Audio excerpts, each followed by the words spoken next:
kami sholat, imamnya Udin, karena dia bacaannya paling bagus ya. Jadi kalau sholat itu ada bacaan Al-Fatihah, Siratal ladzina, di terakhirnya Siratal ladzina an'amta alaihim, khairil maghdubi alaihim, waladdallin. Makmum menjawab amin. Udin, makmum 6. Aminnya itu mas, seperti aminnya sholat Idul Fitri, selapangan penuh.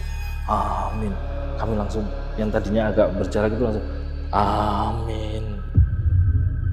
Ajak mereka ngeliat langsung blek, mundur bersama. Saya nanya, karena saya ngeliat, kenapa kalian barengan? Kenapa? Pasar Yus buka. Jadi memang Lembah Kijang itu terkenal sebagai pasar setan dan pasar Yus buka. Pasarnya udah buka. Pasar setan. Itu kelihatan. Ini gitu. Kami tarik, bi, saya apa kepelaki, bi, tangi. Tarik, nggak bisa. Nggak, aku nggak ngapa-ngapain, nggak mungkin. Semuanya di sini, kejadian apapun yang menimpa kita sampai saat ini, sampai kemarin, semuanya ada alasannya.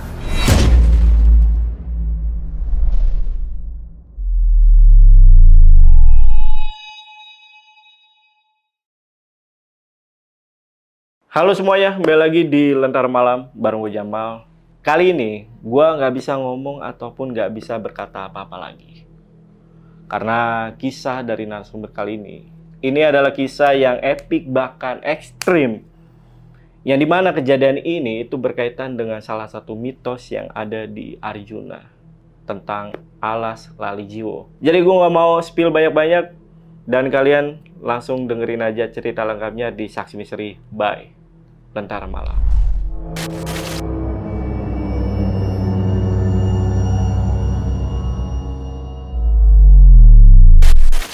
Guys, di sini udah ada narasumbernya, namanya Mas Fahmi. Kita sapa dulu aja, Mas Fahmi. Apa kabar, Mas?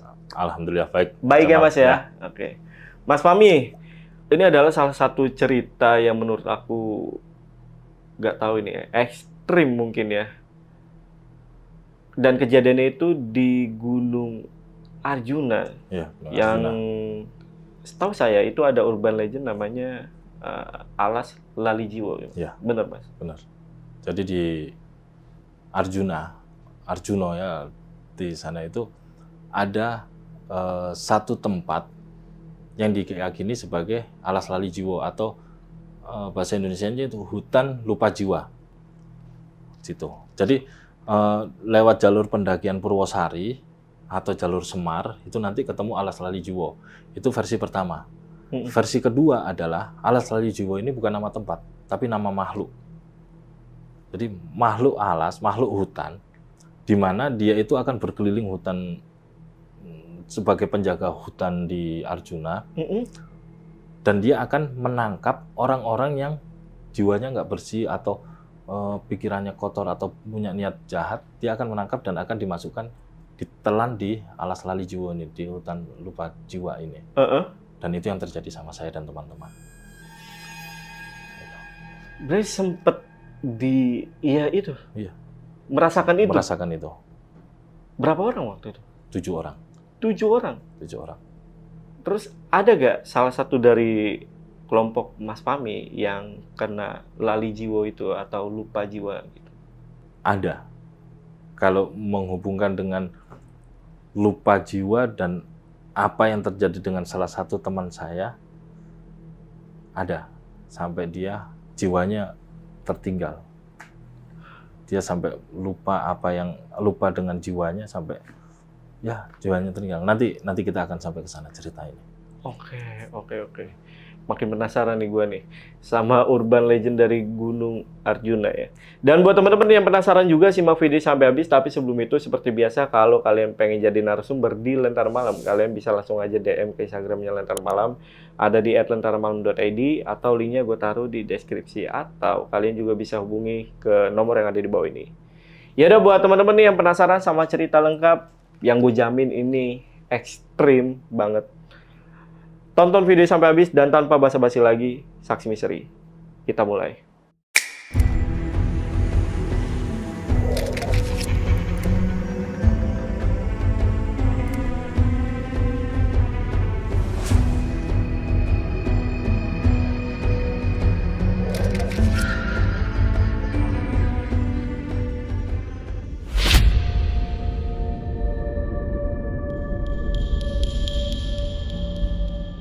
tahun 2005. Jadi saya itu punya circle pertemanan yang suka naik gunung dari SMA, seperti itu. Nah, tahun 2005 itu kami udah lulus SMA, berarti udah 4 tahun setelah lulus SMA itu kami melakukan perjalanan ke 3 gunung. Ke 3 gunung di 2004 ini. 2004 ini kami melakukan perjalanan 3 gunung. Jadi dari Gunung Raung di ujung Pulau Jawa. Iya. Setelah itu ke mana? Argopuro. Dari Argopuro kami finish di Mahameru. Wah, gede-gede semua Gede. ya. Nah, setelah itu kami vakum 3 bulan nih. Masuk. Nah, saya sempat mengingat-ingat itu bulan apa, ternyata gagal. Kayaknya sih di bulan April atau Mei. Kami kumpul lagi di kosan nih, kosan temen ya. Kosan temen. Itu ngobrol gimana kalau kita naik nih. Udah lama nih kita nggak muncak seperti itu kan bahasanya waktu itu. Jadi akhirnya dari pembicaraan itu kami setuju untuk oke, ntar minggu depan kita jalan ke Arjuna lah, kita naik ke Arjuna seperti itu. Nah, jadi kami persiapkan karena ya udah sering naik gunung, perangkatnya pun udah siap. Jadi setelah turun dari satu gunung, seminggu kemudian udah dirapikan untuk naik kapanpun bisa seperti itu. Jadi persiapannya nggak terlalu ribet. Kami setuju untuk 7 orang. Jadi saya sebutkan dulu namanya, saya sendiri. Setelah itu ada Dias, ada Udin, ada Kus, ada Bius, ada Sumar, sama Gusmu. Ada 7 orang. 7 orang ini sepakat besok hari Jumat pagi kita kumpul di rumah Sumar. Kami tinggal di Malang semuanya, walaupun nggak orang Malang. Jadi ada yang anak kos dari Gresik, ada yang dari Surabaya, seperti itu. Nah, kalau di Malang itu, posisinya untuk ke Gunung Arjuna, kami harus ke Arjosari. Nah, rumah yang paling dekat dengan Arjosari itu terminal, itu rumah Sumar. Jadi kami sepakat untuk kumpul di rumah Sumar setelah subuh. Jadi sekira jam 5:30 atau jam 6. Dan memang kami tepat waktu itu. Lalu kami naik bis ke Pandaan, ke Pasuruan. Dari sana kami sambung naik, kalau sekarang bilangnya Elf, di sana bilangnya Bison, seperti itu. Jadi mobil Elf, tapi bukan yang untuk travel, tapi yang untuk umum. Kayak gitu. Kami naik ke arah Tretes, jadi sampai di sana itu jam 7-an lah, jam 7 pagi. Jam 7 pagi kami daftar. Sekarang naik gunung agak ribet. Kalau zaman dulu, semua kita daftar nih, datang, kita daftar, langsung boleh. Seperti itu sama ranger. Kalau sekarang kayaknya agak ribet. Sekarang ceritanya teman-teman sih seperti itu. Jadi kami turun di Tretes, ada hotel tua di situ.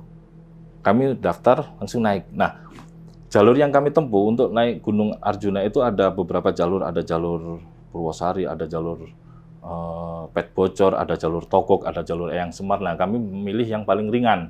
Itu Pet Bocor ini, yang dari Pandaan, yang dari Tretes. Setelah kami daftar, kami berdoa nih. Seperti ya khasnya orang biar selamat lah, seperti itu. Kami berdoa. Tapi setelah berdoa itu ada terbersit di hati saya, aman lah Arjuna ini, kayak gitu. Karena Arjuna memang dibandingkan gunung-gunung yang sebelumnya kami naikin itu less effort lah, istilahnya seperti itu, dalam tanda petik less effort lah. Jadi Arjuna ini gampang lah kita, insya Allah, kayak gitu. Dalam hati ini, tapi nggak tercetuk saya. Setelah itu kami jalan. Nah, dari pos pemberangkatan sampai ke pos pertama itu disebut pos Pet Bocor. Itu biasanya perjalanan 30 menit, mentok nih. Paling lama 30 menit. Setelah kami sampai Pet Bocor, melihat jam. Loh, kok kita jalan sejam? Tapi ya udahlah, kami nggak berpikir apa-apa waktu itu. Kami cuma berpikir, oh mungkin capek, mungkin kita banyakkan bercanda tadi.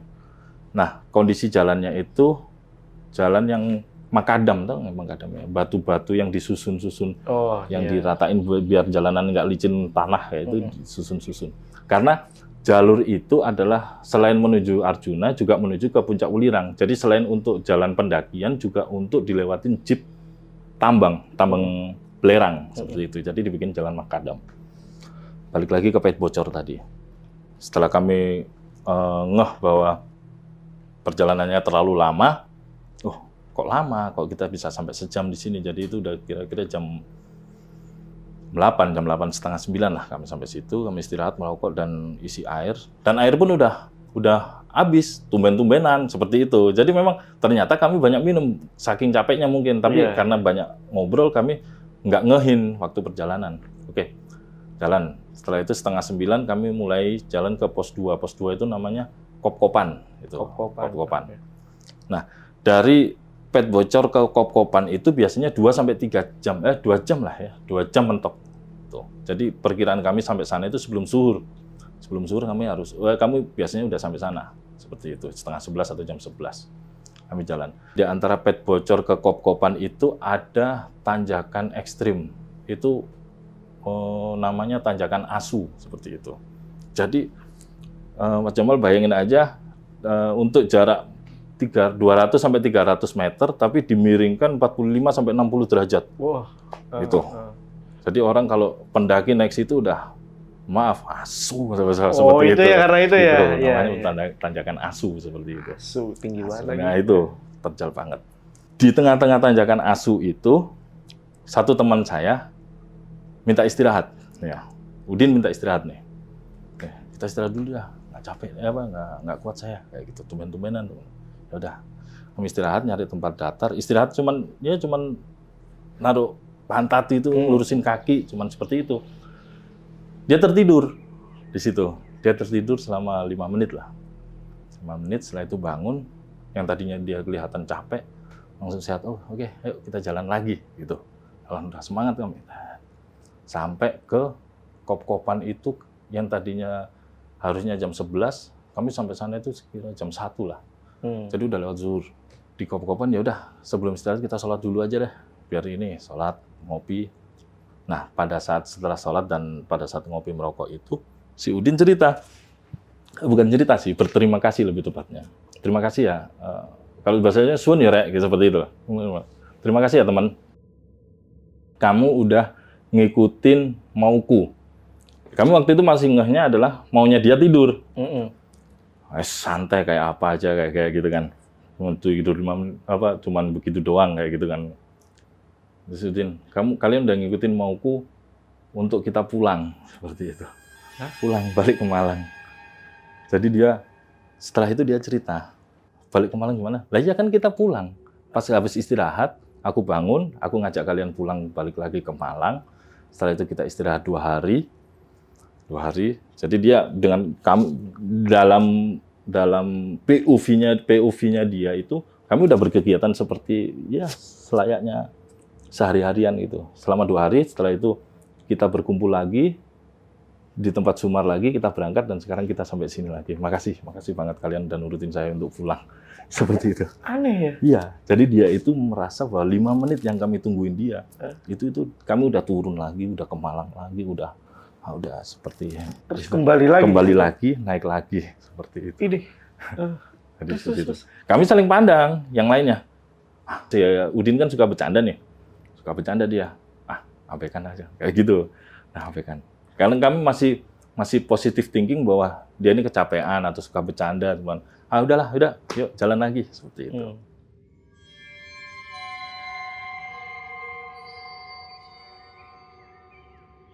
Saya berlanjut dari Kop-Kopan itu, kami harus menempuh perjalanan yang lebih lama karena harus lewat hutan. Jadi dari Kop-Kopan pos 2, kami harus ke pos 3 yang namanya Pondokan. Pos 3 ini Pondokan, dinamakan Pondokan karena memang itu tempat istirahatnya petambang. Jadi di situ ada pondok-pondok, nanti kita sampai sana. Jalan Makadam yang kami lewatin tadi itu mungkin kira-kira 1 kilo lah, 1 kilo ke depan habis jalan itu. Jadi berhentinya jeep di situ. Jadi petambang dari atas itu turun bawa kayak keranjang yang besar itu Mas Jamal. Nah ini isinya belerang seperti itu, naikkan ke jeep turun. Nah jalan jeep itu berhenti di situ karena itu udah hutan besar. Jadi kalau dari perjalanan dari Kop-Kopan ke Pondokan itu sekitar 3 jam lah ya. Kalau kita berangkat waktu itu kami berangkat jam 2-an, mungkin jam 5 udah sampai. Kami jalan, nyampe. Jadi itu memang hutan. Kita bayangkan hutan, di mana tanahnya itu licin. Sebenarnya saya buat foto ya, tanahnya licin. Hutan itu walaupun nggak serimbun hujan tropis, tapi lumayan untuk bikin teduh. Jadi maksudnya nggak segelap hujan tropis yang sampai matahari nggak bisa masuk, cuman lumayan lembab di situ. Jadi lumut dan sebagainya itu masih banyak. Terus untuk mencapai ke Pondokan itu ada beberapa bagian, beberapa tempat di mana kami harus ini apa namanya? Merayap. Manjat, merayap apa manjat seperti itu. Kalau udah manjat itu berarti tinggal sebentar lagi sampai ke pondokan. Perkiraan dari Kop-Kopan ke tempat manjat itu setengah jalan lah istilahnya seperti itu. Waktu itu udah 3:30 atau jam 4. Kami belum nyampe ke tempat manjat ini. Kok belum nyampe? Nyasar nggak kita? Insya Allah nggak. Karena jalan cuma satu dan dari tadi kita sudah ketemu beberapa pendaki yang turun. Atau beberapa petama yang turun. Jadi jalan ini harusnya benar. Pace kami atau langkah kami itu masih tetap, maksudnya nggak ada yang merasa capek atau nggak ada yang merasa terbebani dan sebagainya. Jadi kok aneh, jadi kami ngerasanya kenapa kita udah sampai jam 4 ini belum nyampe ke tempat pertengahan jalan. Sampailah kami di satu hutan yang benar-benar, memang di situ ada satu titik hutan di mana hutan ini benar-benar yang paling gelap, yang paling rimbun lah istilahnya seperti itu. Jalan setapak pun itu seperti tertutupi apa ya, rimbunan-rimbunan seperti itu. Nah, kami sampai di situ. Di depan ada tebing tinggi. Nah, tebing tinggi ini kami yakini bahwa ini tebing untuk kepondokan. Waktu itu kami yakin, nah itu tebingnya, alhamdulillah gitu nyampe. Kayaknya itu. Kami mau langkah. Itu jaraknya sekira 100 meter lah. Lumayan jauh. Jadi di atas tebing itu ada kakek-kakek yang ya petapa lah, kami seperti gini. Mundur, balik atau entah berhenti atau apa. Pokoknya dia itu mengisyaratkan jangan lanjutkan perjalananmu itu, seperti stop seperti itu. Mundur, berhenti seperti itu. Yaitu kami akhirnya berhenti karena itu tadi Mas Jamal, dari jarak 100 meter dan di atas tebing, raut mukanya kakek-kakek petapa itu terlihat jelas gitulah. Jelas mundur, berhenti seperti itu. Walaupun apa yang beliau ucapkan kami nggak dengar, tapi dari gestur dan raut muka itu kami memahami bahwa itu adalah perintah untuk kami untuk berhenti atau balik. Nah setelah itu mundur. Akhirnya kami nanya ke leader kami, gimana Gus? Jalan apa? Kata Gusmu, nggak usah lah. Kayaknya beliau adalah petapa di sini dan kita selain menghormati beliau juga mungkin ada alasan kenapa kita harus berhenti kayak gitu. Terus akhirnya di situ diputuskan untuk nyari tempat yang nggak terlalu banyak semak untuk kami mulai pasang tenda, cari kayu dan istirahat malam itu. Sampai proses mendirikan tenda itu sekitar 15 menit lah dari si bapak-bapak itu nyetop kami. Itu terdengar suara kerak, dum gitu. Jadi kami yakin itu pohon roboh. Cuman kami sering mendengar pohon roboh di hutan, cuman nggak sekenceng itu. Jadi contoh saya lagi masang tenda gini, semuanya langsung nengok gini, dum, saking dum. Wah, apa ini kayak gitu kan? Udahlah, kita lanjut aja kayak gitu. Akhirnya tenda berdiri dan itu udah masuk hampir maghrib ya, berarti ya udah jam 5-an lah, jam 5-an itu udah mau masuk maghrib, kami istirahat, masak, makan, lalu nunggu sholat maghrib. Udah kami sholat maghrib, apa ya itu tadi sambil ngomong kayak gitu, satu teman pamit kencing nih. Jadi di lokasi ini aku mau mau kencing dulu kayak gitu di Sumar itu. Mana Mar, kencing ya, kencing. Jadi mungkin cuma 10 atau 15 detik setelah dia pergi, dia teriak gitu kan. Dia kayak gitu. Teriak bukan teriak ketakutan tapi teriak kesakitan seperti itu kan. Kayak gitu kan. Kami langsung lari ke sana, semua dari kami langsung lari ke arah itu. Jadi ada pohon pakis, dia kencing di situ. Satu tangannya itu megang anggrek hutan. Megang anggrek hutan. Mohon maaf, ini belum dikancingin nih karena saking kesakitannya gitu kan. Itu gitu kan. Nah, sama teman-teman anggrek hutan tuh gini-giniin. Buang gitu kan. Gitu. Udah, di sini ada bekas kayak ketosok duri gitu. Merah gitu, berdarah gitu kan. Udah ayo balik. Balik kan dia ditenangkan, minum dan sebagainya. Saya yang nanya justru, emang ada ya anggrek berduri? Nah itu semua orang teman saya itu malah nengok saya muka heran. Hah? Anggrek? Begitu? Anggrek? Apaan sih? Kalian kayak gitu kan? Saya kalau bahasanya lapasin dulu kayak ngono kayak gitu. Ngapain sih kalian ngelihat seperti itu ke saya? Seperti kan? Anggrek? Iya. Kamu nggak lihat apa-apa tadi? Enggak. Itu bukan anggrek, itu ular kepalanya monyet. Jadi tangannya dia itu digigit monyet begini. Jadi masuk itu. Makanya digini-giniin nggak bisa lepas. Udah akhirnya saya tanya kan, kamu tadi ngapain pas kencing kayak gitu kan? Kan biasa di hutan atau mana kencing itu ya misi-misi lah seperti itu, kayak kita bukan rumah sendiri. Saya pas kencing, sambil kencing, saya ngeliat anggrek hutan bagus. Memang anggrek awalnya. Saya ambil, langsung udah dari situ langsung digigit dia. Seperti itu. Digigitnya bukan berubah si anggreknya itu? Berubah. Oh, berubah jadi monyet. Makanya teman-teman saya itu ngelihatnya monyet, pas sudah ke situ udah jadi monyet. Tapi kalau saya kan nggak pintar ngelihat gituan lah ya. Tetap anggrek, ya anggrek-anggrek hutan biasa, nggak ada bunganya malah. Cuman anggrek daunnya di sini. Nah ini daunnya ini yang saya lihat daun itu ternyata itu kepala atau mulut monyet. Jadi tangannya dia itu masuk ke ini, di gini. Wah, kayak gini ya. Kenapa kayak gitu kan? Kami masih mikir kenapa, apa yang kita perbuat salah. Cuman belum diungkapkan waktu itu. Akhirnya kami lewatin sholat Isya, makan, terus berdoa, terus memutuskan untuk tidur. Besok pagi kita jalan lagi lah. Kita jalan lagi, kita lihat kondisi besok, kalau memang masih memungkinkan kita akan lanjut jalan atau putuskan untuk turun, seperti itu. Udah, dari situ kami istirahat. Malam ya, kira-kira jam 1 atau jam 12 gitu, saya terbangun haus, sembari merokoklah sebatang.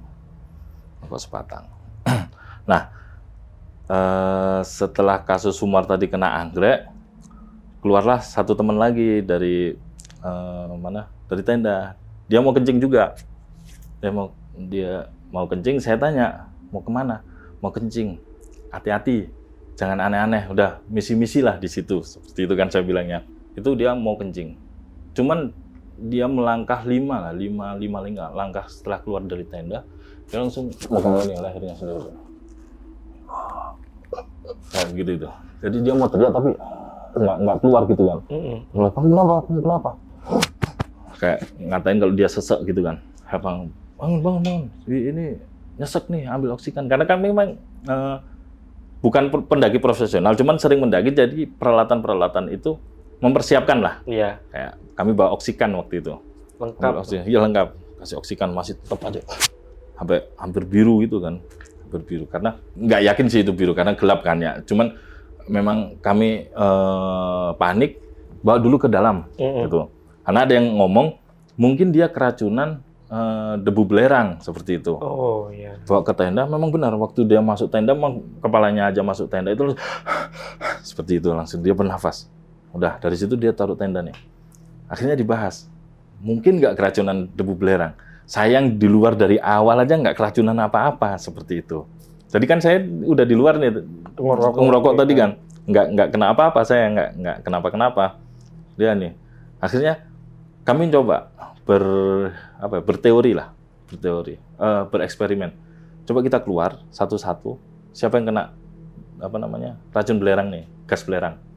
Satu-satu aman dari gas belerang. Itu tadi si Dias tuh. Akhirnya giliran Dias yang kita cekek itu. Kamu keluar, Yas. Dia baru ngeluarin kepala gini, masuk lagi, nafas, keluar gitu. Dan cuma dia yang kena itu. Oh. Gitu. Jadi selama ini kami berteman dengan Dias itu udah lama dan kami nggak tahu dia ada alergi. Tapi waktu itu untuk mungkin menenangkan hati kami masing-masing ya.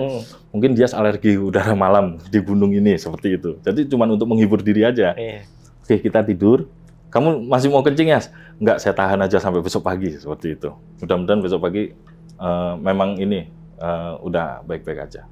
Ini dari situ kami berdoa, tidur sampai subuh.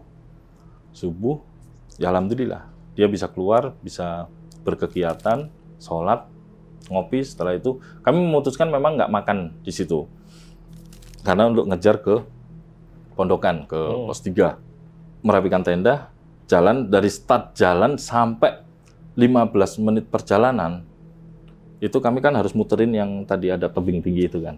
Iya. Jadi ada tebing tinggi, muterin sini, itu 15 menit nih. Sekarang perjalanan 15 menit. Nah itu emang bener. Ada pohon yang kalau saya meluk sendiri aja nggak kuat. Itu roboh, dan robohnya itu bukan melintang jalan gini Mas Jamal. Ini jalan bukan melintang gini, tapi pohonnya itu gini. Jadi seandainya kami berjalan berdajar, udah saya nggak di sini, nggak ngobrol sama Mas Jamal ya. Gitu. Wah. Jadi sama Mbak itu sama suruh berhenti pas. Jadi kalau saya melanjutkan perjalanan aja 15 menit kemudian, kan kemarin 15 menit kemudian suara debum, gitu. Besar banget pohon itu. Petapa itu masih ada nggak pada saat keluar dari situ? Dari situ. Pada saat kami mendirikan tenda sampai mendengar suara debum itu udah nggak. Pada saat kami suruh berhenti itu udah nggak mempedulikan beliau. Maksudnya kami sibuk dengan masing-masing dan udah nggak melihat beliau. Lanjut. Gitu. Akhirnya kami jalan dan memang benar perjalanan itu nggak lama. Jadi dari kami jalan itu sekitar jam 5, setengah 7-an lah. Setengah 7 kami udah mulai manjat ini apa namanya tebing itu. Sekira jam 7 atau setengah 8 kami udah masuk ke pondokan. Tuh di situ ada beberapa pendaki lain dan kami disapa. Kalian pada saat ada suara debum di mana? Kayak gitu ditanya. Mereka memang dengar ada suara itu. Iya itu pohon besar, hati-hati nanti ini. Tapi sebelumnya kami udah ngecamp. Oh ya udah alhamdulillah. Nah, di situ karena kami tadi belum sarapan, di situ kami memutuskan untuk sarapan. Kami bagi tugas. Saya sama Dias masak. Sama Dias masak. Kus sama Sumar ambil air ke kali. Jadi pondokan itu seperti tanah lapang, di situ banyak pondok-pondok. Pondoknya itu bentuk limas, jadi seperti atap rumah. Kayaknya lebarnya 6 kali 8 lah. Jadi emang buat istirahat di tengah pondok itu, tengah masing-masing pondok ada api unggun dan sebagainya lah. Atapnya atap pohon kelapa kering kayak gitu, rumbai gitu. Nah, ini lapangan, di bawah sini itu kali untuk ngambil air tuh situ. Jadi udah membagi tugas Kus mau ngapain ini ngapain. Untuk yang ngambil air itu Kus sama Sumar ngambil air. Nah, setelah itu kami ngumpul masak. Kami nggak buka tenda di situ. Jadi mungkin cuma 45 sampai jam di situ istirahat sambil ngobrol dengan pendaki lain. Setelah itu memutuskan untuk jalan saya kira jam 9 atau setengah 10. Kita jalan. Nanti istirahat lagi di Lembah Kijang. Gitu. Jadi kalau ini pondokan, tempat komplek pondokan, sebelah sini itu kali, nah sebelah sini itu hutan. Jadi pondokan itu seperti di lembah hutan gitu. Iya. Tuh. Nah sebelum jalan kita kirim SMS ya, zaman dulu tahun 2005 belum ada WhatsApp. Kita kirim SMS ke pacar masing-masing, nah seperti itu kan. SMS ke pacar masing-masing. Ada sinyal itu? Nah, zaman itu ingat nggak di Indonesia pernah ada sirip hiu, Ericsson sirip hiu atau R250 itu HP, memang HP gunung. Jadi HP semuanya mati nggak ada sinyal, HP dia doang ada. Itu HP-nya Vigosmo. Jadi di situ ada sinyal, memang terkirimnya lama, tapi terkirim akhirnya ada satu-satu. Kami harus naik ke batu besar. Di situ ada batu besar, kami berdiri di situ ngirim gantian seperti itu. Sampai gilirannya si Kus. Kus, enggak ah. Dia bilang gitu, aku enggak lah. Ayo udah, jalan aja buruan. Ntar keburu ini seperti itu kan. Wah, jomblo aja kamu seperti itu kan dikatain dia.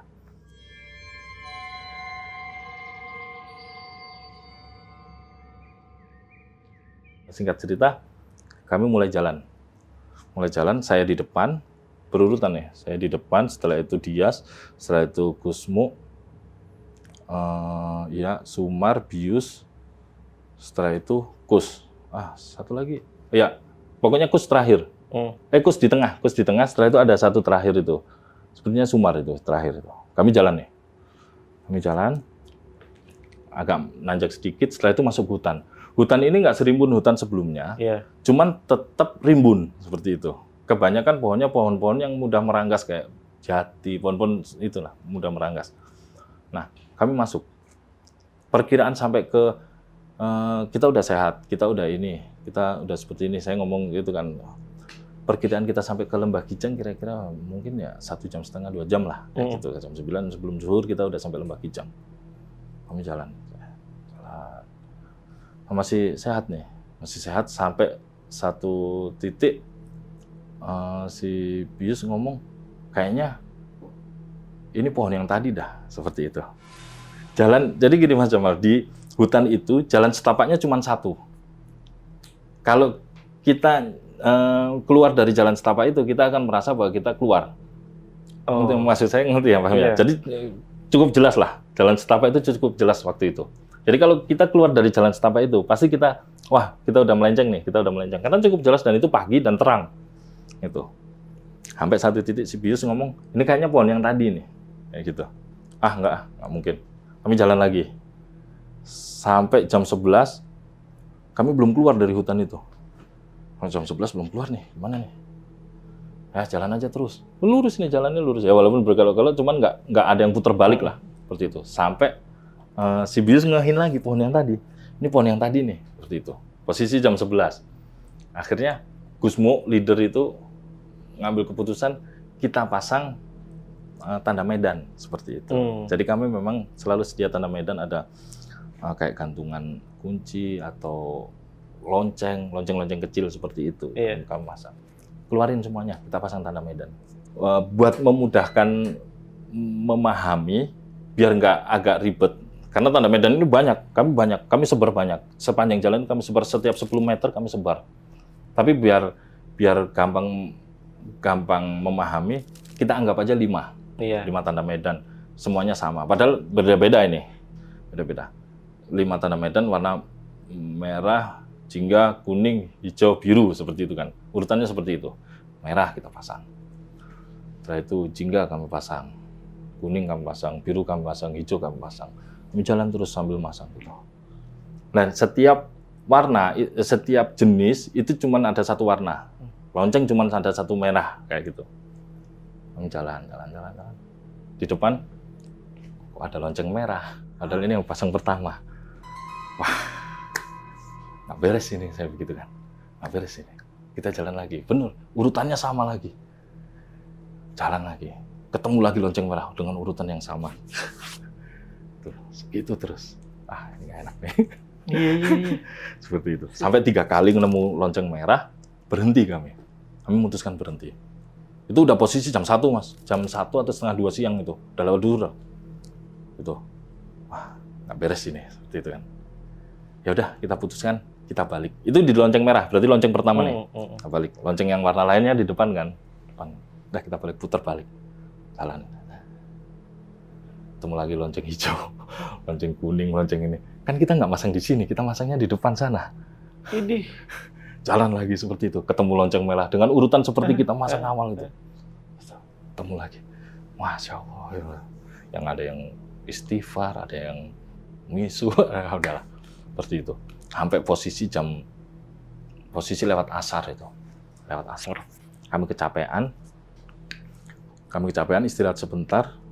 Air minum udah mau habis. Karena memang kami nggak ngisi banyak di pondokan. Kenapa? Karena di Lembah Kijang itu ada, di tengah Lembah Kijang itu nanti ada mata air. Iya. Gitu. Dan posisi waktu itu berpikir 1,5 jam masih bisa kita ngisi situ. Ini posisi air udah habis, kami istirahat. Terus ya sudahlah. Kita mau ke arah mana tentukan sekarang. Mau ke sana atau ke sana. Maksudnya mau ke Lembah Kijang, arah Lembah yang kami yakini Lembah Kijang atau yang kami yakini pondokan. Balik lagi. Kita lillahi ta'ala, udah pasrah aja mau diarahkan kemana. Karena kita nggak mungkin di sini, ya gitu. Kalau kita berdiam di sini, kita kehabisan bekal, mati, seperti itu. Walaupun makanan ada, tapi air nggak ada kan? Iya. Seperti itu. Seret. ya, Iya, kayak ular nggak minum. Iya, seperti itu. Iya. Nah, kami akhirnya setelah itu, kami mulai jalan ya. Nanti kalau ketemu tanda medan, kita cabut, kita ambil. Terserah mau nanti ini, kita udah pasrah aja dah. Kami ambil tanda medan. Tanda medan terakhir diambil, mungkin 10 meter, 20 meter, kebuka nih. Udah Lembah Kijang, udah kelihatan. Udah nyampe Lembah Kijang. Jadi Lembah Kijang itu satu lembah, satu tanah lapang, savana, yang seingat saya itu 2 kali lapangan bola lah. Luas banget itu, Lembah Kijang itu. Itu perasaan gimana tuh? Langsung alhamdulillah. Alhamdulillah, ya Allah, sampai gini. Nah, ingat apa yang tadi itu jatuh. Punya Gusmo jatuh. Gimana ini, diambil atau enggak? Diambil lah, nggak enak kita. Waktu itu HP itu harganya 2 jutaan tahun 2005. Iya, mahal lah. Mahal banget itu. Ambil lah. Cuman saat kembali kami nggak masang tanda medan. Kami nyuruh orang-orang berdiri di situ. Setiap anggota tim itu berdiri. Kamu berdiri di sini, nanti kita terus. Jadi yang berdiri paling depan itu seingat saya si Dias ya. Kalau nggak Udin, Dias. Dia berdiri paling depan. Maksudnya di pintu keluar Lembah Kijang. Itu. Nah, akhirnya sampai ujung Kusmu ketemu HP-nya, ngumpul lagi. Mar, kan dia berdiri di sini. Mar, dia nengok gini kan, dipanggil kan. Aman. Nah, nengok sini udah nggak ada Lembah Kijangnya, hutan lagi.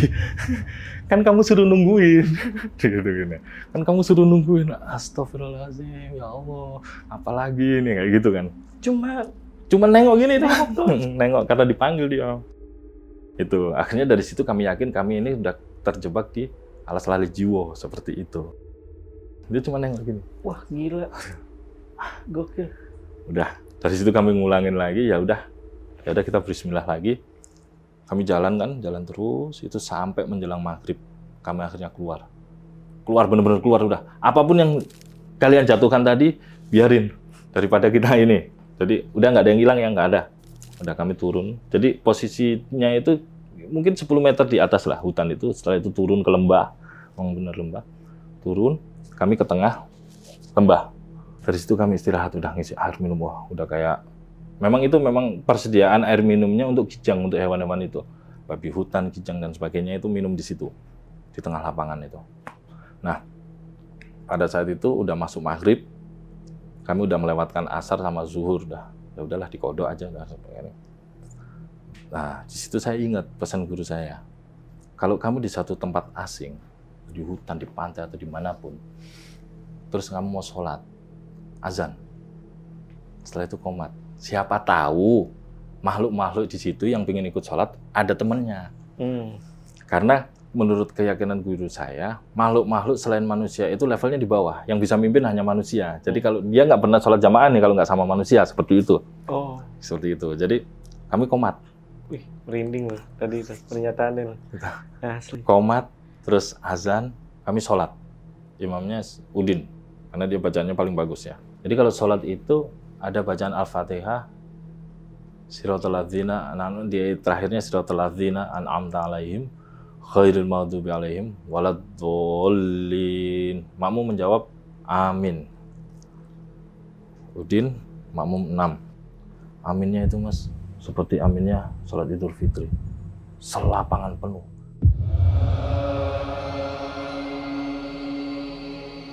Amin. Kami langsung, yang tadinya agak berjarak itu langsung amin gitu.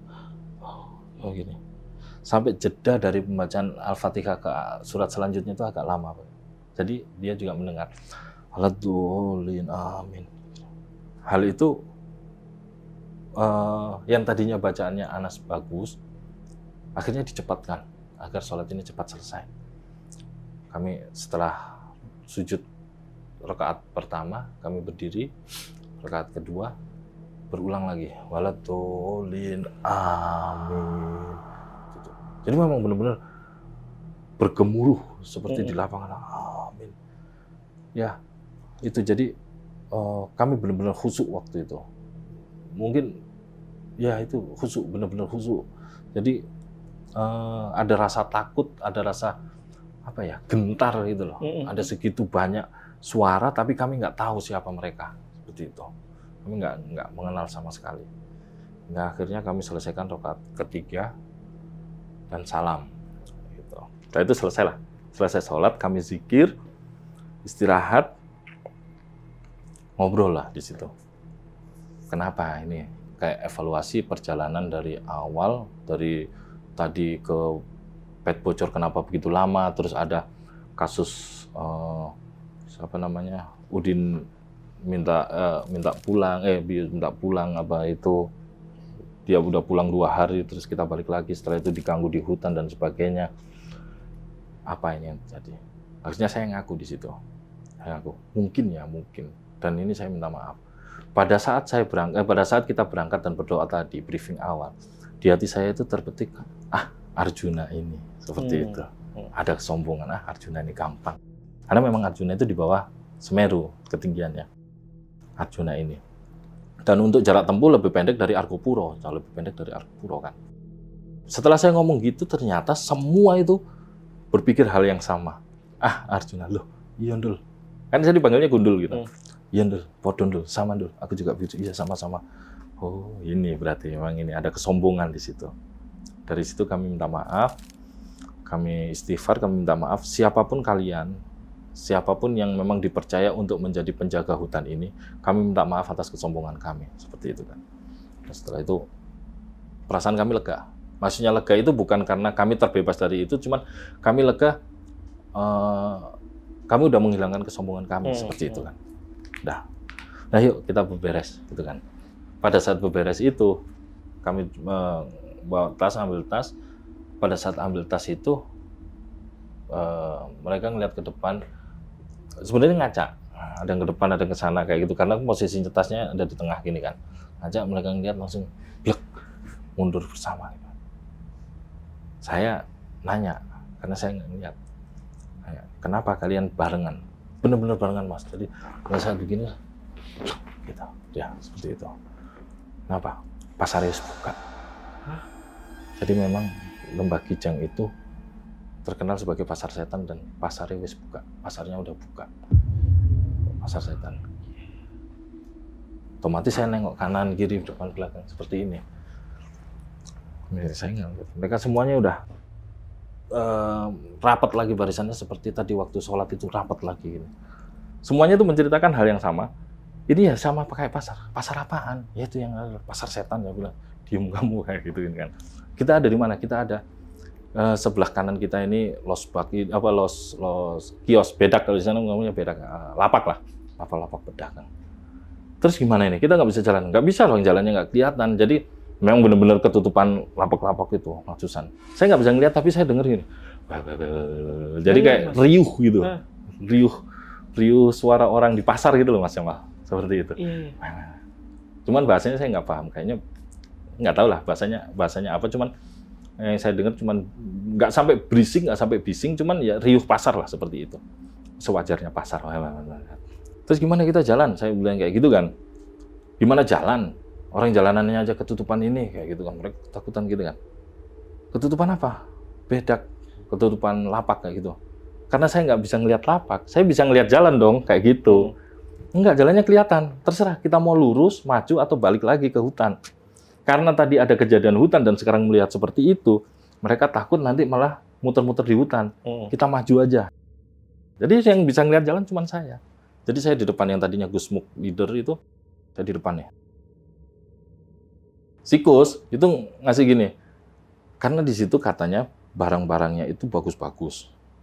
Yang nggak ada branded itu, cuma bagus kayak emas-emasan, perhiasan dan sebagainya, dan menggoda lah, sebagai manusia normal itu menggoda. Gus itu ngingetin gini, apapun yang kalian tertarik, jangan sampai ikut nawar. Jadi dia milih di belakang ini, belakang, ngeliatin teman-teman lainnya biar nggak nawar, kayak gitu. Nah yang di belakang saya itu kalau nggak salah Dias atau Sumar, dia yang ngarahkan saya, karena kan itu banyak orang lah ya. Jangan sampai saya nabrak.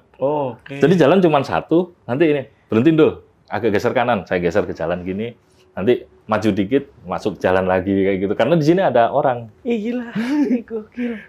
Kayak gitu. Terus saya tetap dengar orang rendah kayak gitu kan. Kalau bentukannya, maksudnya wujudnya itu ya selayaknya yang kita kenal sekarang, kata mereka seperti itu ya, kuntilanak, pocong, kakek-kakek apa yang mukanya hancur dan sebagainya seperti itu.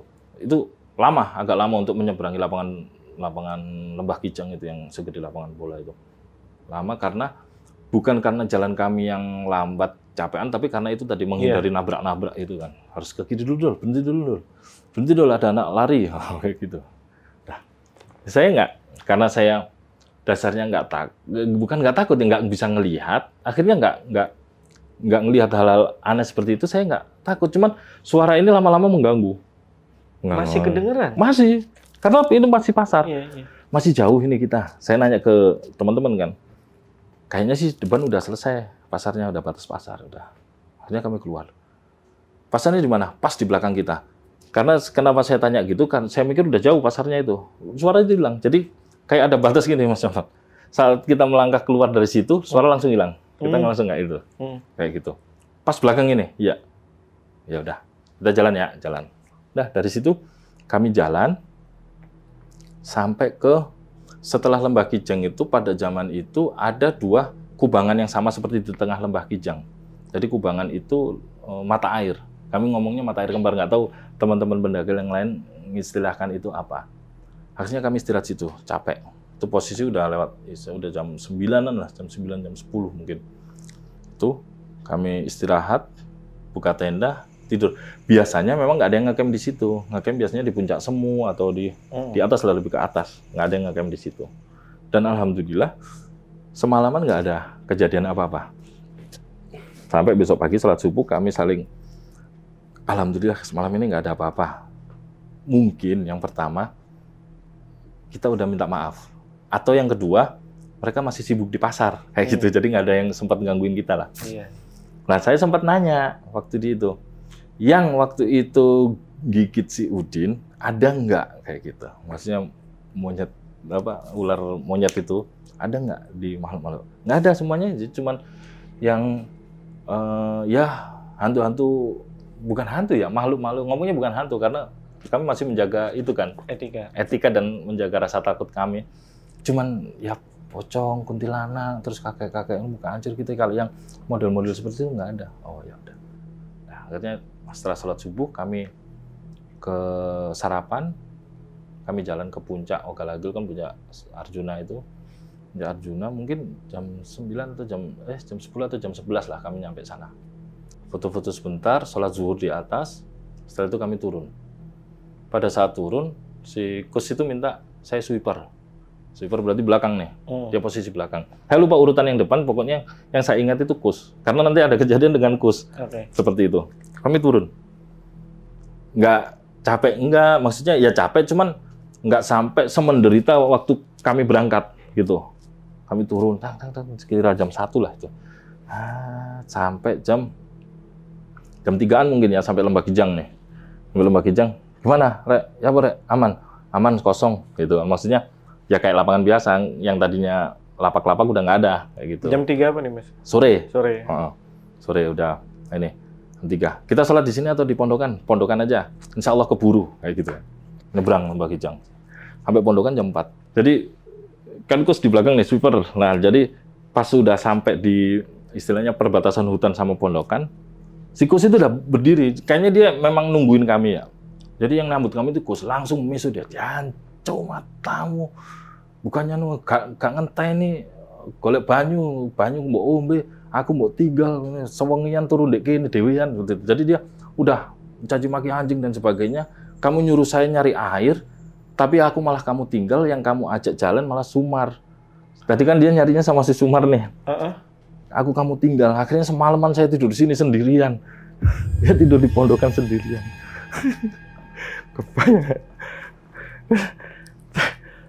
Kus, kesel aku, capek aku, Kus. Kita masuk tenda dulu, kita masuk Pondokan dulu. Karena masuk Pondokan itu bukan capek sebenarnya. Kus, yang di belakang ini siapa gitu. Iya. Kita masuk Pondokan dulu, santai, sabar. Gitu. Setelah itu kami bercerita kan. Ceritanya gimana, Mar? Karena yang nyari air itu sama Sumar dia. Iya. Ceritanya gimana, Mar? Kamu bisa nggak sama Kus? Lah, aku sama Kus. Kamu lihat kan aku datang sama Kus. Memang kami semua lihat datang sama Kus, bawa jerigen itu masing-masing 2. Jerigen si Kus bawa 2, Sumar bawa 2. Tuh. Lah, kamu cerita di bawah ngapain? Di kali. Di kali Kus pamit ke sana. Saya mikir dia kencing kayak gitu kan. Ya sudah, saya tungguin. Ternyata si Kus BAB. Jadi agak lama. Nah, setelah itu adalah Kus itu. Segera selesai karena cuma kencing berarti cepet kan. Naiklah mereka. Ternyata Kus itu masih di sana. Kus asli masih di sana. Iya. Masih BAB. Masih BAB dia. Ditinggal sama Sumar. Ditinggal sama Sumar, akhirnya kami tinggal. Dari situ kami di pasar setan dia ngingetin kita nggak boleh nawar gitu. Ya udahlah, kalau kita udah ngumpul beneran. Di situ kami itu pasrah seperti ini. Kalaupun di antara kita ini ada yang bukan kita terima aja. Kita sekarang berlaku baik, nggak usah ngapa-ngapain seperti kita. Maksudnya, kalau ini aku gundul, ini bukan gundul, ya udah perlakukan aku seperti gundul seperti biasanya kayak gitu. Nggak ada yang berubah seperti kita memperlakukan Kus kemarin ke atas seperti itu kan. Jadi santai aja sebetulnya. Maksudnya apa ya istilahnya ya? Menganggap itu sebuah hal yang nggak normal kayak gitu. Iya. Setelah itu kami istirahat. Nanti posisi udah maghrib nih, udah maghrib kan. Kami ngecamp di situ, cuman nggak buka tenda karena ada pondokan. Ada pondokan di situ ada, seingat saya 4 atau 5 pondokan. Jadi ada satu pondokan ditempatin oleh pendaki lain. Oleh pendaki lain, jadi kami menempati satu pondokan, dia menempati satu pondokan. Setelah itu kami makan, sholat, dan sebagainya. Istirahat. Sampai besok, udah nggak ada kejadian apa-apa Mas Jamal itu. Sampai besok pagi, kami cari air. Udah ya, nanti yang cari air, tungguin. Jangan sampai ditinggalin. Kalau dia mau berak, mau ngapain, tungguin. Kayak gitu kan. Akhirnya diganti. Nggak mau. Nggak mau aku. Kata Siko seperti itu. Mau aku. Gitu kan. Yaudah, Bi, cari si Bius. Cari air nih.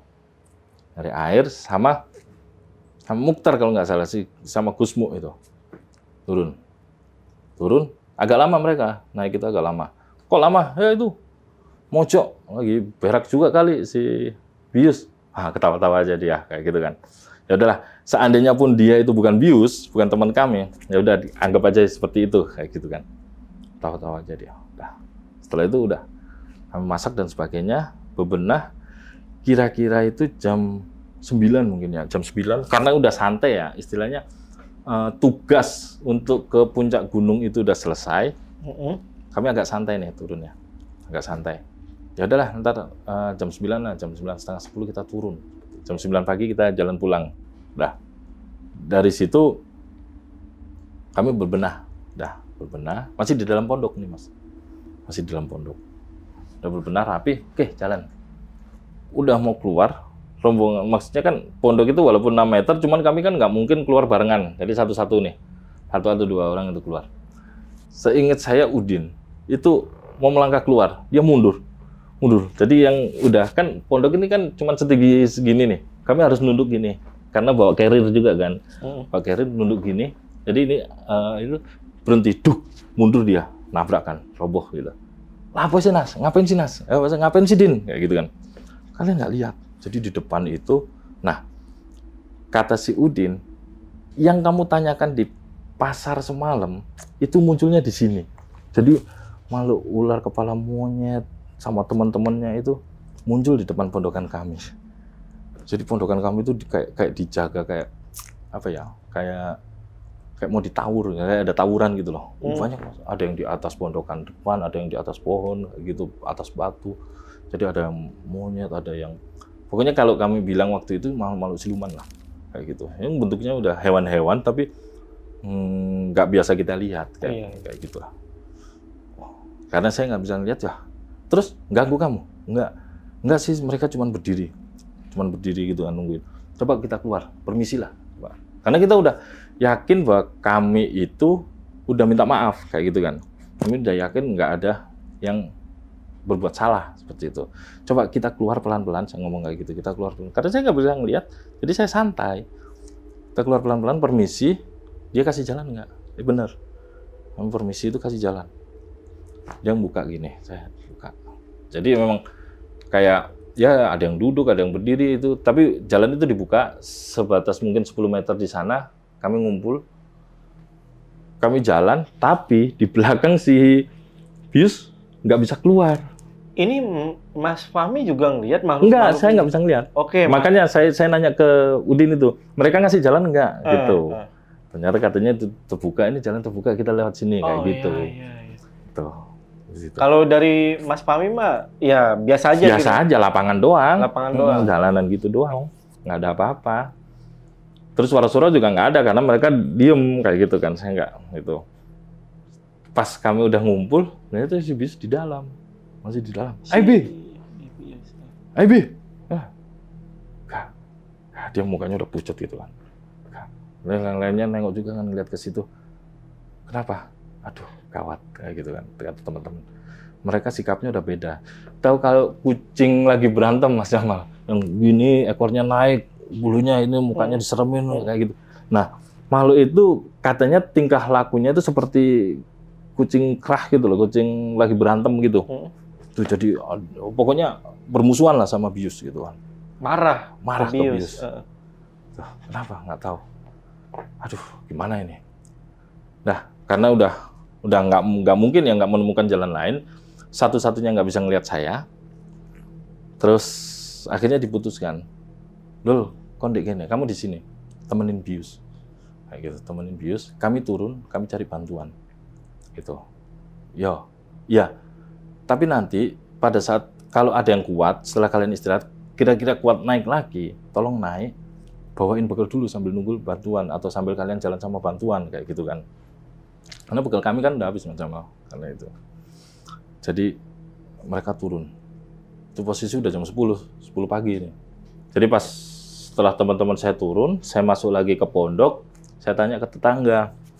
Karena ada ribut-ribut seperti itu, mereka keluar dari pondok dan saya akhirnya nyapa, Mas, sampai lihat ini nggak? Ada yang nungguin depan di sini nggak? Ada yang nungguin nggak? Nanya begitu kan? Nggak ada, kayak gitu. Ada apa, Mas? Gawat, Mas. Nah, saya bilang kayak gitu. Kalau udah bilang gawat karena yang pertama reputasi Gunung Arjuna waktu itu, dia udah paham mungkin kan? Dia udah paham. Gawat, Mas. Nah, dari situ, waduh, terus siapa, Mas? Dewangnya, terus gimana, Mas? Dibantu nggak? Nggak usah, Mas. Mending sampean turun bareng teman-teman saya. Kayak gitu, daripada kenapa-napa juga. Ya udah, akhirnya selang mungkin 15 menit mereka nyusul teman saya turun. Memang mereka nggak ngeliat juga. Saya akhirnya di dalam pondok sama bius. Sekira jam 10-an lah, jam 10, setengah 11 pagi. Saya di dalam pondok ngobrol sama bius. Apa yang sudah kamu lakukan? Seperti itu kan. Nggak, Nul, aku nggak ngapa-ngapain, nggak mungkin. Nggak mungkin. Semuanya di sini, kejadian apapun yang menimpa kita sampai saat ini, sampai kemarin, semuanya ada alasannya. Maksudnya ada sebabnya. Yang terjadi sama kita itu akibat dari sebab yang kita lakukan. Iya, betul. Kayak gitu. Ngobrol, saya paksa dia cerita. Kalau kamu nggak cerita, mereka akan tetap sini. Mereka masih ada, masih. Kayak gitu kan. Mereka maksudnya itu, makhluk-makhluk itu masih ada. Jadi pondokan itu depan belakang nggak ada pintunya, Mas. Jadi di depan itu udah nungguin, di belakang udah nungguin. Jadi ngepung memang.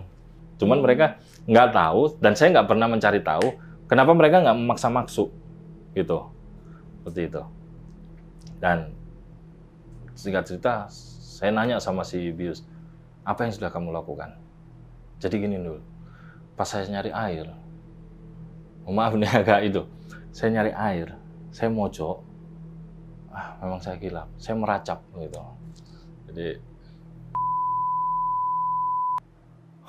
di hutan. Goblok. Matamu saya langsung itu, matamu goblok jantung. Udah, saya udah maki-maki dia udah. Goblok kamu. Udah seperti itu kan. Saya sendiri juga bingung mau gimana. Akhirnya saya ngomong. Saya nyoba ngomong kan, ngomong ke mereka yang nungguin itu kan, yang ngelilingin tenda. Walaupun saya nggak bisa lihat, mudah-mudahan nyampe ke kalian ya. Mohon maaf, saya minta maaf banget. Udah, dia nggak akan ngulangin dan dia nggak akan saya bolehin naik ke sini lagi. Gimana, Bi? Pergi nggak? Nggak, makin marah kayak gitu. Jadi negosiasi saya gagal lah istilahnya seperti itu ngomong ke mereka. Udah, setelah itu hujan gede, Mas. Dan memang di Arjuna itu terkenal badai. Badainya itu terkenal banget. Hujan gede, badai. Petir udah langsung gelap. Kayak drama ya. Nggak langsung gelap sih sebenarnya. Maksudnya langsung mendung. Jadi suasana itu gelap walaupun siang jam 1 atau jam 2 itu. Gelap, petir, hujan, angin gede. Jadi di ingatan saya, saking kencengnya angin, saking kencengnya badai, air yang turun itu bukan gini, tapi begini nih. Jadi saking ketiup anginnya itu kayak diagonal gitu. Wah, itu diagonalnya udah hampir horizontal. Dan rumbai-rumbai itu ternyata nggak nyukupin untuk menahan itu. Air masuk. Nah, kalau ingat tadi saya deskripsikan bentuk pondokan, lokasi pondokan, di sini kali, di sini tebing untuk ke hutan. Nah, air itu dari situ mulai masuk nih. Mulai masuk karena nggak ada pintu kan. Jadi kayak banjir gitu mulai masuk. Aduh, nggak bisa lagi nih. Nggak bisa lagi nih. Udah mulai basah sepatu. Sepatu mulai basah, perbekalan udah baju-baju ganti udah mulai basah, dari sini udah mulai bocor udah. Terus sampai terus gitu. Udah mulai kedinginan dan sebagainya. Teman-teman belum datang nih. Hujan terus itu. Itu jadi hujan itu kira-kira jam 4-an lah mungkin ya. Sampai jam 10 baru ada senter nyala. Jam 10 malam? Jam 10 malam ini, udah kita ngomongnya malam. Jam 10 malam ada senter nyala dari itu. Alhamdulillah ada bantuan kayak gini. Mereka teriak, Dul, woi, kayak gitu. Aman, kayak gitu. Nggak tahu. Mereka kan saat itu saya nggak mungkin mendeskripsikan, oh ya aman saya. Karena nggak aman saya, kayak gitu kan. Wes, delon dewe, lihat sendiri sini. Akhirnya datang satu-satu, Din, Gusmu, sama Dias. Jadi ada berlima akhirnya di tenda. Gimana kamu? Sehat dan sebagainya. Ayo sehat, ini enggak, kami lapar gini. Seperti itu haus sih enggak, dingin lapar. Sama kami juga dingin. Tapi ini makanan kayak gitu kan. Dah, ini sambil jongkok gini Mas. Sambil jongkok, posisi jongkok, benar-benar jongkok gitu. Itu udah jam 10-an lah, jam 10-an malam. Bius itu tahu-tahu ngelurusin kaki, bukan ngelurusin pelan-pelan gini ya Mas, tapi langsung sek gitu kayak gitu, seketika gitu, seketika blek langsung. Kami tarik. Kenapa kami tarik? Karena tangan ini kelihatan. Kalau dia cuma megang gini doang, itu kelihatan. Gitu. Kami tarik, bi, sampai saya kepelakin, tangi. Tarik gitu, nggak bisa. Nggak bisa sampai, ya mungkin semenit ada mungkin ya. Sampai akhirnya dia, gitu kan. Dia melepas, lama sudah tidur ini. Di Udin, karena dia punya KSR ya, dia punya dasar-dasar apa ya, pengetahuan untuk basic life support, survival kayak gitu. Dia periksa nadinya, dia periksa napasnya, sampai dia periksa pupil mata. Dia bilang, innalillahi wa inna ilaihi raji'un. Udah nggak ada dia. Seperti itu. Si Bius meninggal ada saat itu. Jadi saya sendiri juga nggak ngerti waktu itu. Saya lupa perasaan saya waktu itu antara takut atau sedih kayak gitu. Takut karena mungkin ini bukan cuma dia yang diserang. Kami semua berpikir seperti itu, Mas. Benar. Sedih. Jadi kami cuman ya udah kayak ini bius, teman-teman cuman kayak gitu doang. Cuman ngeliatin, cuman aduh mau gimana, kayak antara bingung dan udah nggak ngerti apa-apa, udah gimana ini. Dari situ akhirnya Gusmu, udah. Kita nggak boleh berlarut-larut. Ini hujan masih gede. Seperti itu, Mas. Hujan masih gede. Kita harus nyelamatin diri kita. Kayak gitu. Karena resikonya, kalaupun, mohon maaf, nggak diganggu, nggak terjadi seperti apa yang dialami Bius, ada hipotermia yang ngancem. Kami kedinginan, nggak ada baju ganti kan. Dan kami nggak boleh. Dari situ kami diingatkan. Akhirnya kami merasa kedingin. Saat kejadian Bius, kami kayak ini udah hilang rasa lah istilahnya, untuk rasa-rasa itu hilang rasa. Pada saat kejadian itu udah diingatkan sama Gusmu, kami menggigil lagi kan. Menggigil lagi. Gimana ini kita nggak bisa nerobos hujan karena memang seperti itu, anginnya sangat kencang, kita nggak bisa nerobos hujan. Yang bisa kita lakukan, kita istirahat dulu di sini, maksudnya kita berhenti di sini, neduh di sini, nggak ada tempat lain. Ya sudah, akhirnya jadi kesepakatan bahwa Bius itu ditaruh di tengah, yang tengahnya tadi ada sisa api unggun itu kan udah mati, dia taruh sebelah kan situ, udah kita bikin permainan. Situ.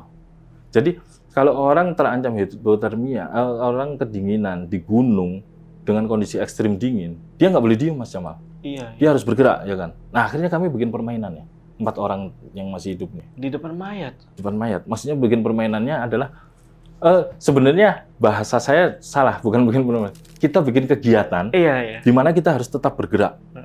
Tapi kalau kita bergerak terus, energi kita habis. Itu udah sama sekali gelap itu, Mas Jamal. Api nggak nyala. Jadi pada saat kita ngumpul, kita masih bisa ngelihat. Tapi seperti saya ceritakan di awal tadi, pondokan ini 6 kali 8. Kira-kira seperti itulah. Seingatan saya, lebarnya 6, panjangnya 8. Bentuknya segi 4. Atasnya segitiga, 5 lah berarti ya. Dasarnya segi 4. Dari situ kami bikin permainan, bikin kegiatan. Kita berdiri di setiap sudut. Gusmu, Udin, Dias, saya. Biar nggak bingung, kita bikin A, B, C, D seperti itu. Bikin. Setiap 30 detik Atau setiap, iya 30 detik seingat saya. A jalan ke B, nepok. Setelah ditepok, B jalan ke C, nepok. Setelah ditepok, C jalan ke D, nepok. D jalan ke A, nepok. Seperti itu. Terus lakukan itu ya, siap. Jadi nanti kalau kalian ngitung selama 10 detik belum ada yang nepok, panggil teman kalian. Seperti itu. Udah, itu berjalan terus. Hujan masih gede, akhirnya sampai hujan reda, kami lihat ada senter-senter lagi lah pergerakan gitu kan. Monitor, gitu kan. Oh, tidak. Ya Pak, di sini Pak, tolong Pak, gitu kan. Udah akhirnya dia dibungkus, dibungkus apa? Kayak kantong jenazah gitu, diangkat. Ya kami cuma ngeliatin gitu, kami dibawain baju ganti kayak gitu kan, baju selimut kayak gitu ngeliatin cuman ya antara tangan mau, ya Bi, hati-hati ya Bi, kayak seperti itu. Yes, nanti kita ketemu lagi di Malang, kayak gitu dalam hati saya seperti itu.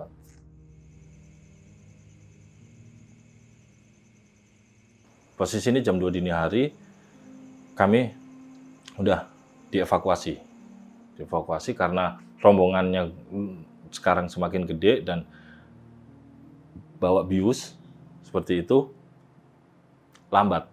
Dari jam 2 pagi kami turun sampai ke pondokan, sampai ke kop-kopan. Di situ sudah nunggu jeep. Jadi posisi sampai ke kop-kopan pun itu udah jam 4 atau setengah 5 lah. Nunggu jeep, udah ditunggu jeep. Setengah 5 pagi, kami turun naik jeep.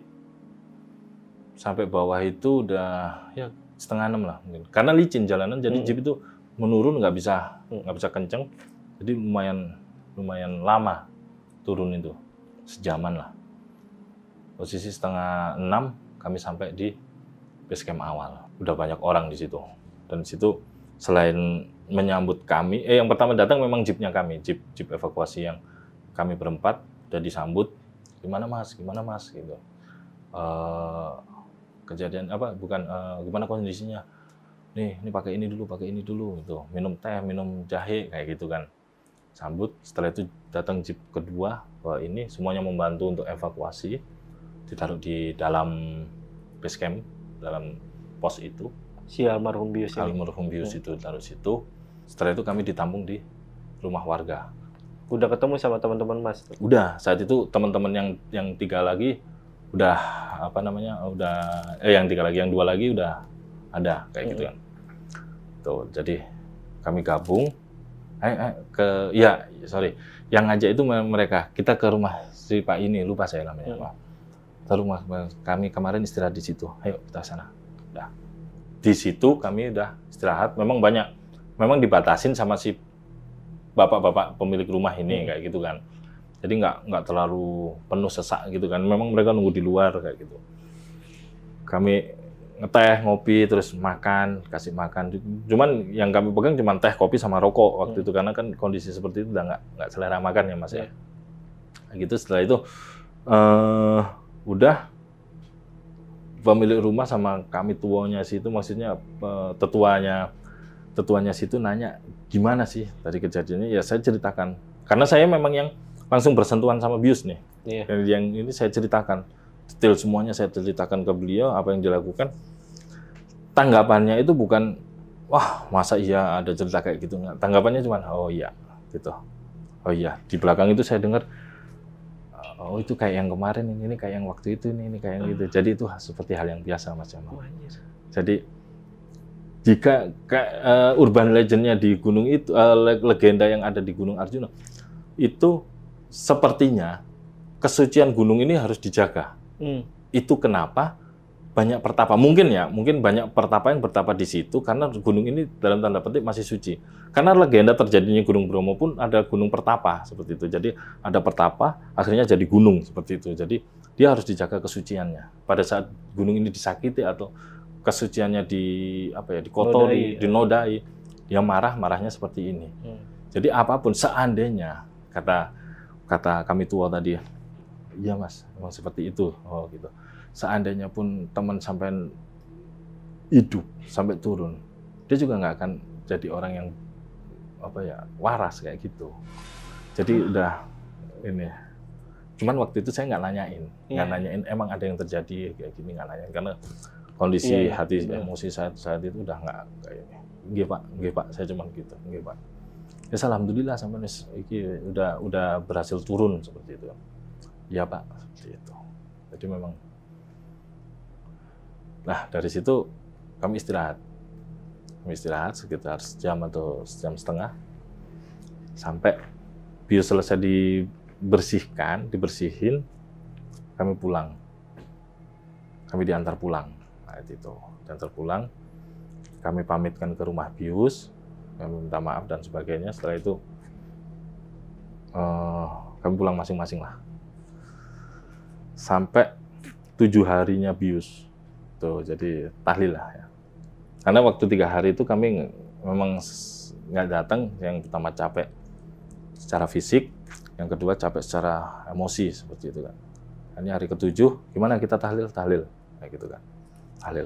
Nah, di sini Mas, pada saat kami tahlil itu, pada saat kami pulang sampai hari ke-7 tahlilan itu kami sempat nyetak foto,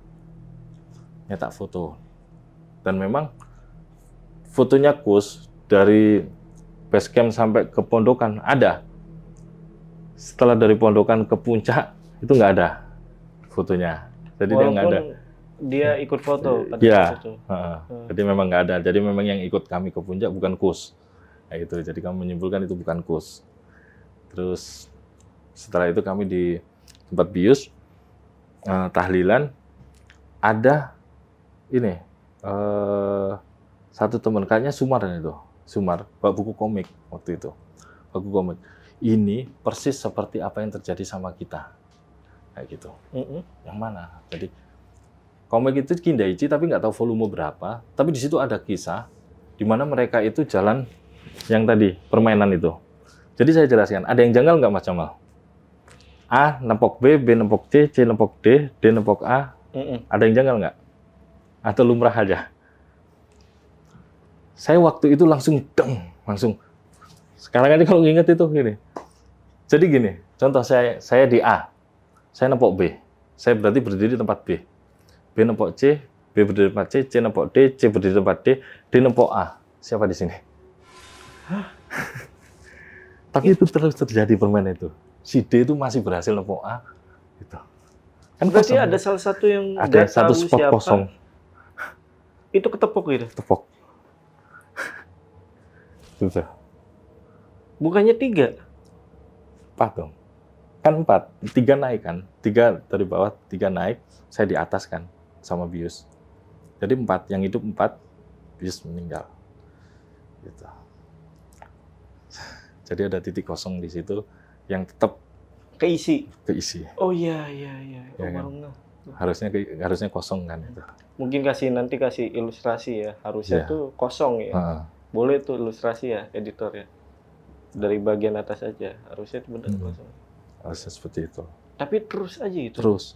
Bayangin berapa jam itu kan tadi saya cerita itu. Jam-jam itu. Akhirnya kami berpikir gini, mungkin ini bantuan terakhir dari bius seperti itu. Jadi kami mikirnya seperti itu ya. Untuk mengenang bius dengan lebih baik, mungkin itu bantuan terakhir dari bius. Dia tetap ikut mainan sama kita. Kayak gitu. Wow. Saya gitu. Kayak gitu. Gila sih. Itu Mas.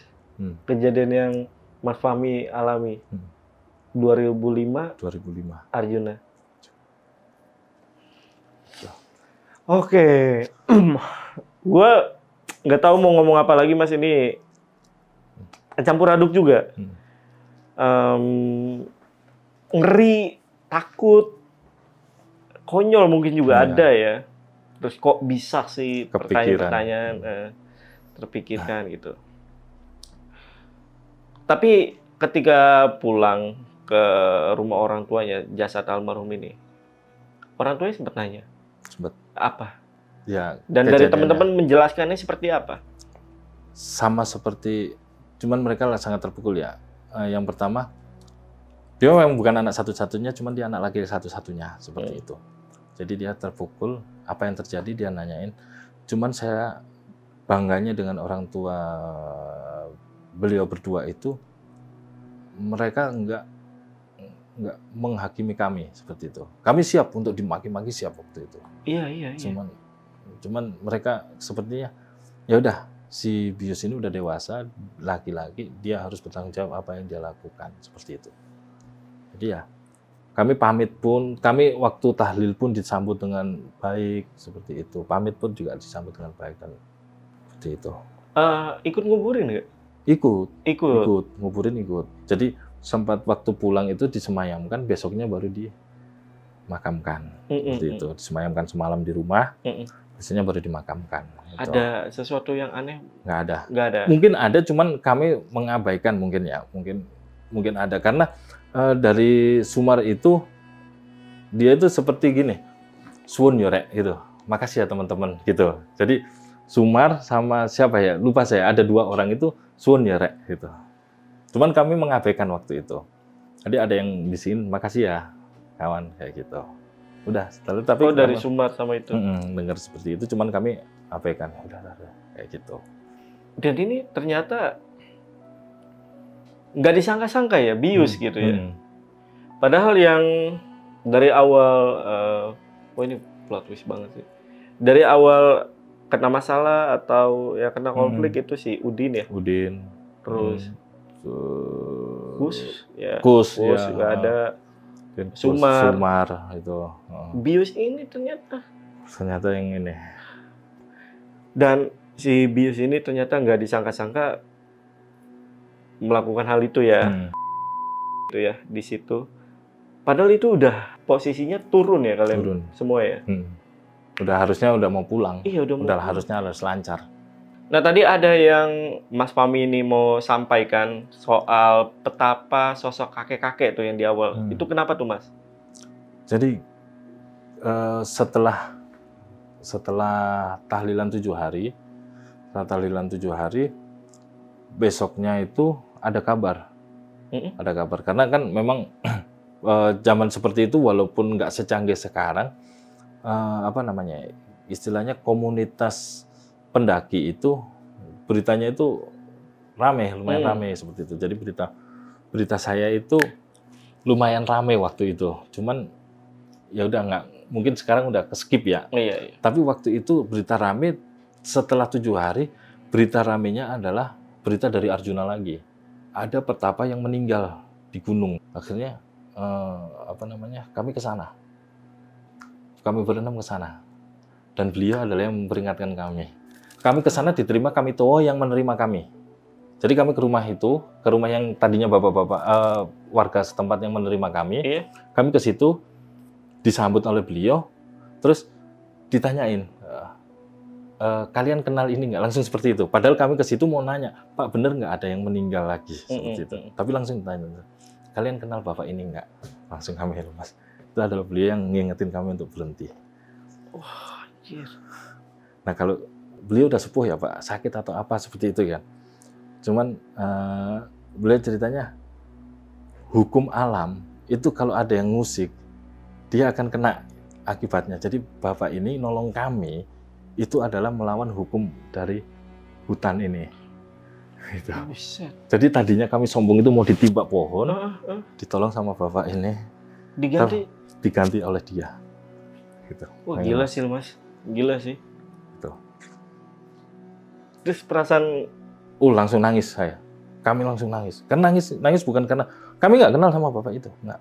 Tapi kenapa Bapak itu nyelamatin saya? Dia dimakamkan nggak bisa Mas di gunung karena beliau hidupnya di gunung, dia harus dimakamkan di gunung, rumahnya di gunung. Oh, udah. Dimakamin di gunung katanya. Mas, sebenarnya aku masih penasaran Mas, percakapan antara Mas Fahmi dan juga almarhum bius ini,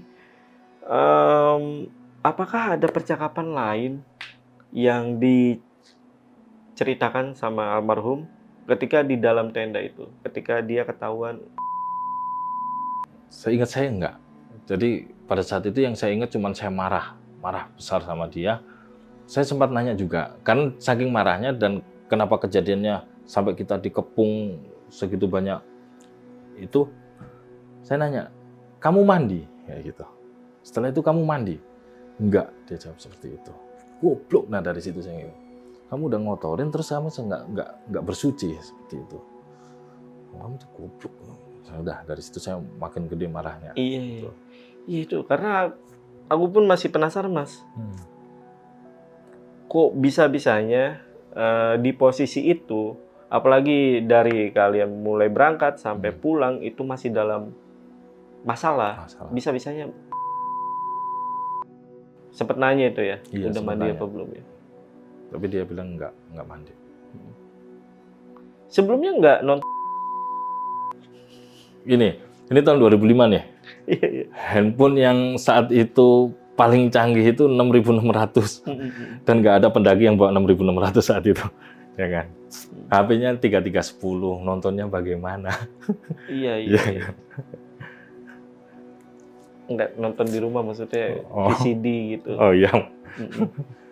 Aduh, kok bisa ya? Tapi kita doain aja semoga Amin. almarhum Bius ya. Ya. Itu udah diterima ya di sisinya ya. Diampuni dosa-dosanya. Amin.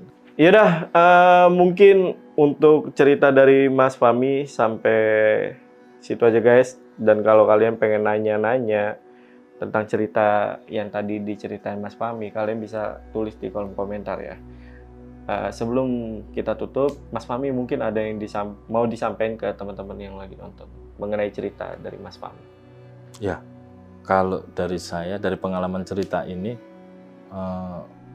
sombong, pelajarannya ada di sombong. Dimanapun, apalagi di hutan yang kita nggak tahu kekuatannya seperti apa, kita berani-berani sombong ya, hasilnya apa yang kami alami.